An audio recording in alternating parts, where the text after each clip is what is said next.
Kanalımdan ve mutfağımdan herkese merhabalar. Kanalıma hoş geldiniz. Bugün sizlere en eski, en orijinal içli köfte tarifiyle geldim. Haşlamalık olarak hazırladım. Birçok kızartmalık tarife de kanalımdan ulaşabilirsiniz. Sizleri çok bekletmeden hemen tarife geçiyorum.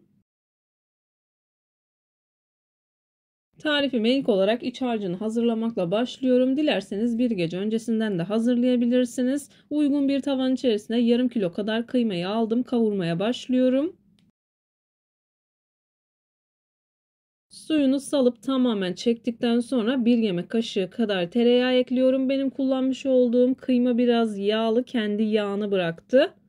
Bir yemek kaşığı kadar tereyağı ekliyorum lezzet açısından. İsterseniz kullanmayabilirsiniz.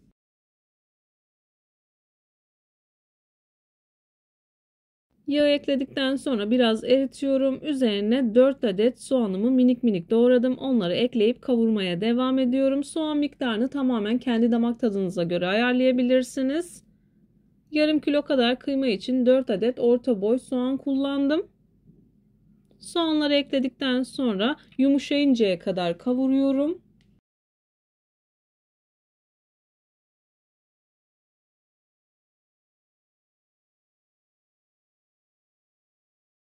Soğan yavaş yavaş kavrulurken tam da bu aşamada biraz tuz ekliyorum. Tuzu dilerseniz en sonda ekleyebilirsiniz. Ben bu aşamada eklediğim zaman çok daha lezzetli olduğunu düşünüyorum.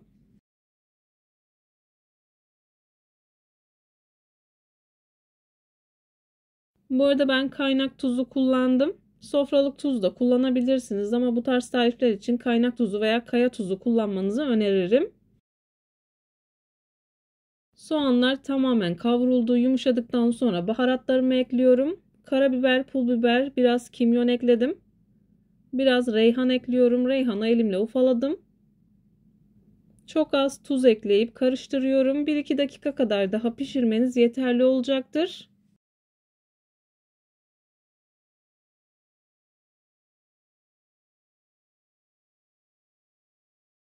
İsteğe bağlı olarak soğuduktan sonra maydanoz ve ceviz de ekleyebilirsiniz. Ben kullanmadım. İç harcının tamamen soğuması için kenara alıyorum. Hamurunu hazırlamaya başlıyorum. Hamuru için ilk etapta bulgurları ıslatıyorum. 2 bardak köftelik bulgur, 2 bardak da kitel bulguru kullanacağım. Bu hamuru sadece bulgur, su, tuz ve pul biberden hazırlayacağım. Bu arada sevdiğiniz başka malzemeler varsa onları da kullanabilirsiniz. 1 tatlı kaşığı kadar tuz, 1 tatlı kaşığı kadar da pul biber ekleyip güzelce karıştırdım. Ayrıca isterseniz reyhan da ekleyebilirsiniz. İyice karıştırdıktan sonra 1,5 bardak kadar sıcak su ekleyip karıştırıyorum. Yarım saat kadar dinlendiriyorum. Bu arada kenarda bekleyen hamur sizi yanıltmasın, kafanızı karıştırmasın. Simit hazırlıyordum. Simit hazırlarken de bulguru ıslatmak istedim. Bulguru ıslattığım için de başka masa olmadığı için aynı masayı kullandım. 1,5 bardak kadar sıcak suyu ekleyip karıştırıyorum.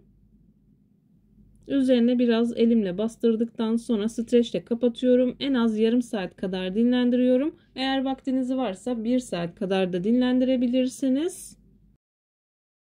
Videomu tam da buraya kadar izlediyseniz her zaman olduğu gibi sizlerden ricam yoruma kalp olur, emoji olur veya tarifim hakkında farklı bir fikriniz varsa bunu da benimle paylaşabilirsiniz. Ayrıca videolarımı sevdiğiniz kişilerle de paylaşarak bana bu şekilde destek olabilirsiniz.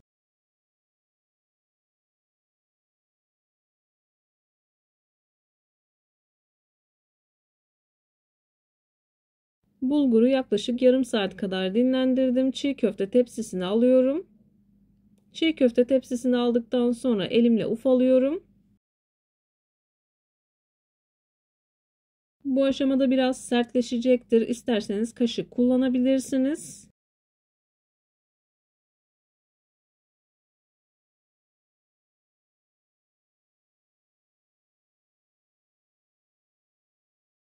Bulgurları elimle ufaladıktan sonra elimi azar azar ıslatarak bulgurumu yoğurmaya başlıyorum. Bu aşamada çok fazla kesmeyeceğim. Aklınızda herhangi bir soru işareti kalmaması adına. Daha önce bu tarifi paylaşmıştım. Kimse sadece bulgur ve su, tuz olduğuna inanmamıştı. Gerçekten içerisinde un, yumurta vesaire hiçbir şey yok. Ne gösteriyorsam onu kullanıyorum. Dediğim malzemeleri kullanırsanız sizler de aynı sonucu alabilirsiniz. Ayrıca isterseniz marka ismi de verebilirim yorumlar kısmından yazarsanız.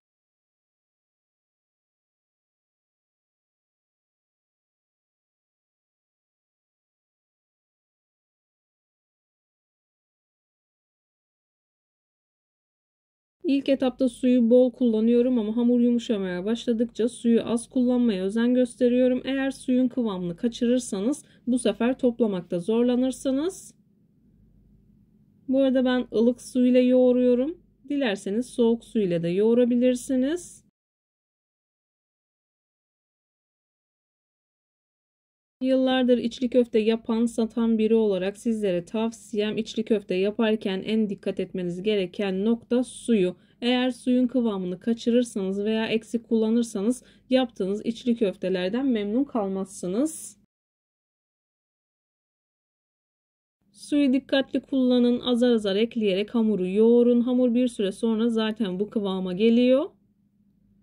Bir 10 dakika kadar yoğurdum. Hamur yavaş yavaş hamur kıvamına geliyor.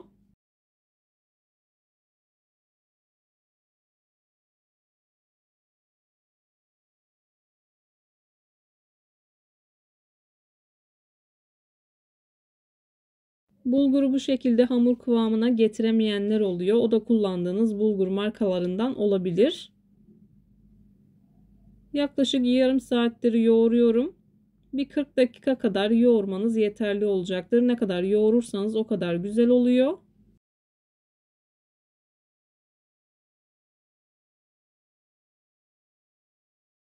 Videolarımda yapmış olduğum tariflerin elimden geldiği kadarıyla püf noktalarını vermeye çalışıyorum. Ama yine de aklınıza takılan herhangi bir şey olursa yorumlara yazarsanız gördüğüm zaman sizlere dönüş sağlarım. Yine aynı zamanda videonun altındaki açıklama kısmına malzeme listesini tam not olarak ekleyeceğim. Dilerseniz oradan da bakabilirsiniz.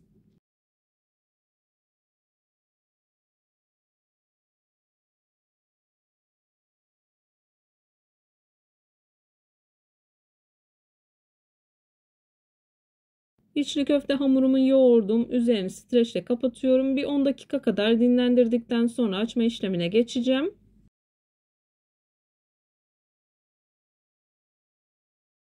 Cevizden biraz daha büyük olacak şekilde parçalar kopartıp elimle biraz yumuşatıyorum. İlk etapta yuvarlak, daha sonra silindir şekline getiriyorum. Yavaş yavaş açıyorum. Elinizin ve avucunuzun çok az ıslak olmasına dikkat edin. Parmağınızı çok az suya batırdıktan sonra fazla suyunu bu şekilde ilk olarak avucunuza sürün. Daha sonra içli köfteyi yavaş yavaş açabilirsiniz. Çok güzel bir hamur olduğu için zaten saniyeler içerisinde açılıyor. İç harcını koyuyorum. Yaklaşık 1,5 yemek kaşığı kadar içten koyuyorum. İstediğiniz şekillerde hazırlayabilirsiniz. Ben farklı farklı hazırladım.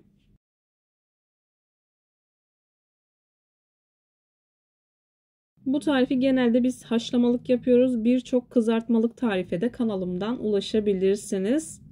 Çok sevilen, çok beğenilen tariflerim var.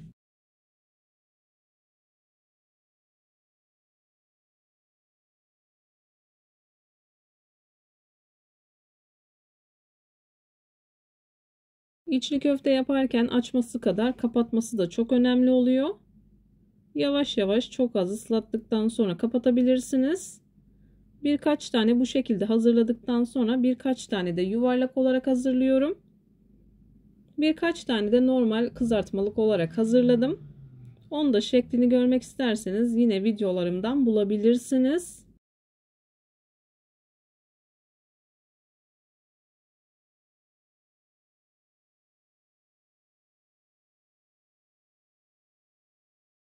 Sizler içli köftelerin yapılışını izlerken bu arada ben de biraz kanalımdan bahsetmek istiyorum. Kanalımdan birçok hamur işi tarifine ulaşabilirsiniz. Kete tarifleri, baklava tarifleri, katmer tarifleri, su böreği tarifi, mantı tarifi, daha aklıma gelmeyen birçok tarife kanalımdan ulaşabilirsiniz. Ayrıca yıllardır yapıp sattığım baklava tariflerime de yine kanalımdan ulaşabilirsiniz.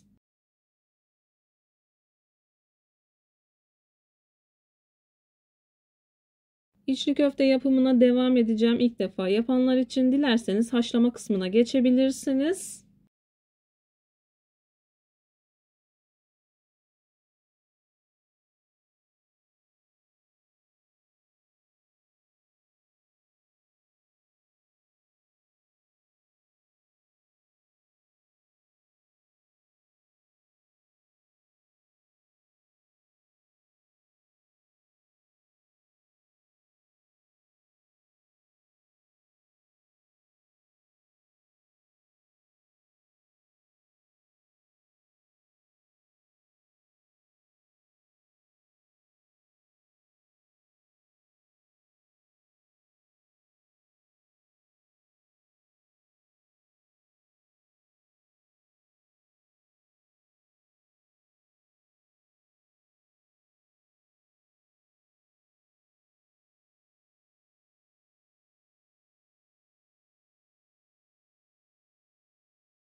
İçli köftelerimin hepsini aynı şekilde hazırladım. Uygun bir tencerenin içerisine yeteri kadar su ve tuz ekledim. Daha sonra kaynadıktan sonra içli köftelerimi içerisine bırakıyorum.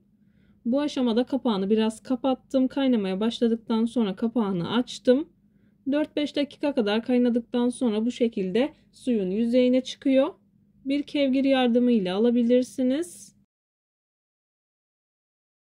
Kevgir yardımı ile tabakları aldıktan sonra dilerseniz üzerine tereyağlı pul biber yakabilirsiniz veya salçalı sos hazırlayabilirsiniz. Sizler içli köftenin güzelliğini izlerken bu arada ben de videonun sonuna gelmek üzereyim. Sizlere veda edeyim. Videoyu beğendiyseniz beğenmeyi, kanalıma hala abone değilseniz kanalıma abone olmayı, bildirim zilini açmayı lütfen unutmayın. Kendinize ve sevdiklerinize çok iyi bakın. Başka bir tarifte, başka bir lezzette görüşmek üzere. Hoşça kalın. Allah'a emanet olun.